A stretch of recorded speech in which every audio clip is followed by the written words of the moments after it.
Good morning, good afternoon po sa lahat. Andito na naman po tayo at magbigay po tayo ng konting reaction at opinion dito sa naganap na naman at live natin, Baby Labs. Ngayong araw at talagang meron na naman, buzzer lang naman isa.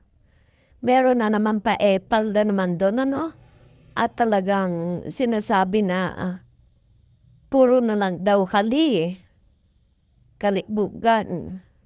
Sabi nga ni Baby Loves, bakit? Nagsalba ako dito? Nagubad ba ako dito? Hindi naman. O sa punsya doon, ha? Ang galing ni Baby Loves sumagot. O, di ba?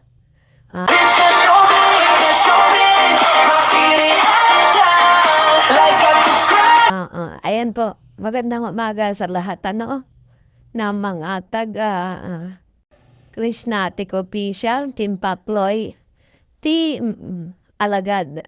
Ayan. Andito na naman po tayo at magbibigay na naman po tayo nga na reaction dito sa mga taong walang paggawa sa buhay. Di ba? Talaga may nagpapaipal na naman sa live ng ating Baby Labs. Hindi talaga sila tumigil, Kung ano-ano na lang talaga napapansin nila. Di ba? Lahat ng salita ni Baby Loves, meron silang binibigay na meaning. Lahat na lang may ibig sabihin sa kanila. Lahat na lang. Di ba? Nakakainis lang. Naiinis din ako. At nakakapanawa silang paliwanagan. Di ba, paulit-ulit na lang si Baby Loves, lahat na lang ng ginagawa ni Baby Loves, talagang yung stand ko laki. Talagang lagi nilang inaabangan. Doon sila lagi nakaabang, bawat sabihin na ating Baby Loves, bawat kibot. Grabe talaga, oo. Di ko alam kung ito ba mga tao na to, may hanap buhay ba to, o ang hanap buhay nito, mag-intay lang ang kanilang ipupuna na hindi maganda sa isang tao. Tao na wala namang ginagawa sa kanilang masama, hindi naman nila kilala, di ba? Grabe.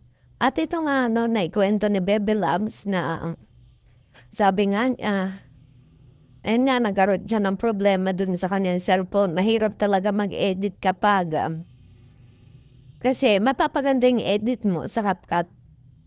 Kapag may bayad ka, pwede ka pa naman mag-edit ng free. Pero hindi mo masusunod yung mga gusto mo na features, hindi mo masusunod. Like, ba, mga sticker na, may bayad. Yung meron namang free, pero meron bayad. Hindi nga niya maayos yung kanyang CapCut, diba? Kasi nga, yung cellphone niya, nag-full storage na naman daw. Nakaka-relate ako doon kasi yung isa kong phone na lagi kong pinagdadownloadan, hindi ako makapag-video doon, hindi ko magamit yun ng kasi full storage na rin. Ang ginawa ko doon, dinilit ko lahat sa Yahoo, sa Gmail ko, lahat ng videos, lahat ng photos, pati pala yung mga notification, kasama pala yung sa stories, isa rin pala yung sa dahilan na mga nakakapuno, kahit yung mga comment na, di ba, nagno-notif yun sa'yo. Isa rin pala yung sa dahilan kasi kahapon na ata.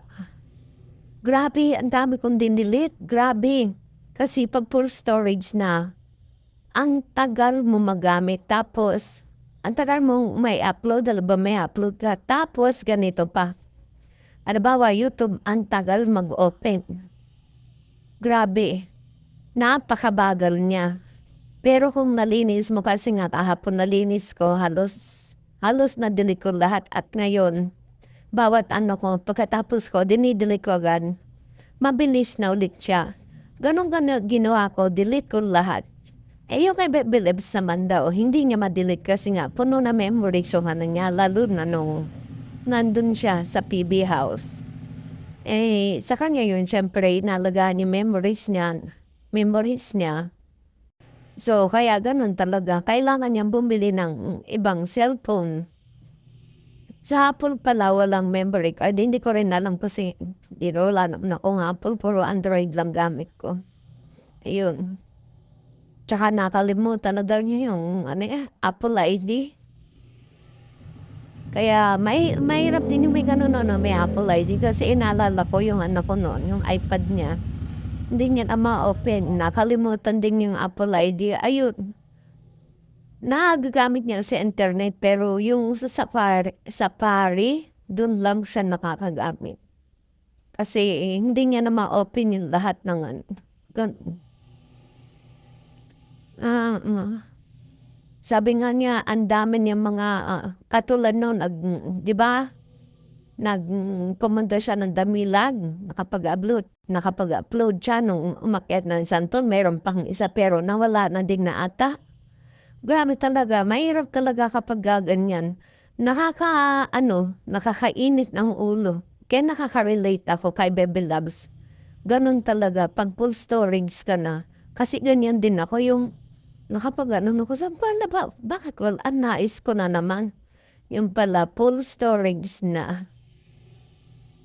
Kaya maganda rin yung minsan yung yung pagkakatapos mo, delete mo na nga agad para hindi na siya mapuno, 'di ba? Ewan ko 'tong bago kong na 'to kasi bago 'to, eh. Pero delete ako ng delete. Binabantayan ko yung storage niya. Kini-click ko agad yung about phone. Talagang kapagka alam kong medyo na, ay, may nakalimutan ako, delete ko na agad para hindi na ako mahirapan mag-delete. Mag-delete kapag sobra na. Kasi saka mo mararamdaman yan na full storage ka na kapag mabagal ka na mag-upload. At saka yun nga, nagno-notif sila na full storage ka na. Ganon. Meron naman pwede magbabayad kaya paano ka nga makakabayad? Ang GCash ko, hindi ko rin magamit. Katulad ng kay Baby Loves. Kaya ang hirap talaga, yung gusto mong gumalaw, yung gusto mo yung gawin yung mga gusto mo, hindi mo magawa kasi lagi may hadlang. Relate na relate talaga ako dyan kay Baby Loves. Nangyayari naman yan sa lahat. At nalulumpot din nga pala ako, no? Kasi nga, yung baboy daw niya, nagtsugi. Kasi sa initan. Kasi ang baboy kailangan yan lagi sa lilim, bawal na bawal sa kanila mainitan. Yun, sensitive sila sa ganun eh. Di katulad ng kambing. Ang kambing kasi palaban yan. Takot sila sa ulan pero nakaka-survive naman sila sa ulan. Di katulad ng baboy, mahina sila sa init. Ganun. Yan, nalungkot naman ako nung kwento niya na yan. Sabi nga niya, dapat daw ay panganda niya sa birthday niya. So ngayon, in advance lang niya. Joke-joke lang naman yan, alam ko. Pero nakakalungkot. Kasi ako, nag-alaga din ako ng baboy sa amin.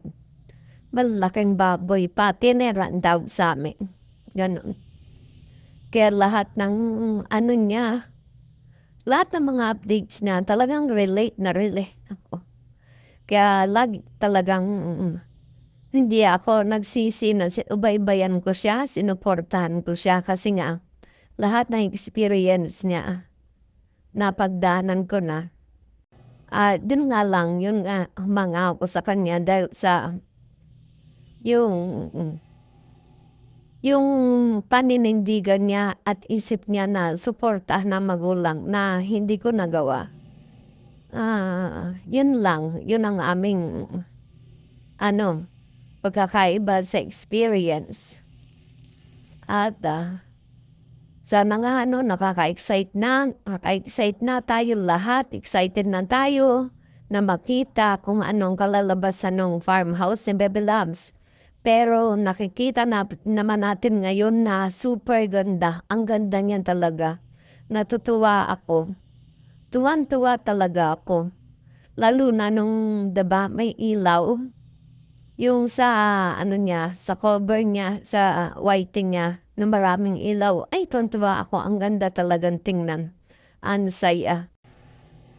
At sana nga, lahat ng mga pangarap niya matupad niya.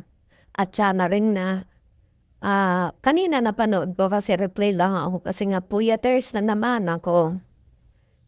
Puyaters na naman ang aling vendor. Kasi nga nagtinda kami kagabi. Ako, panggabi kasi ako lagi. Kaya iyon, replay na lang ako ng kanyang live.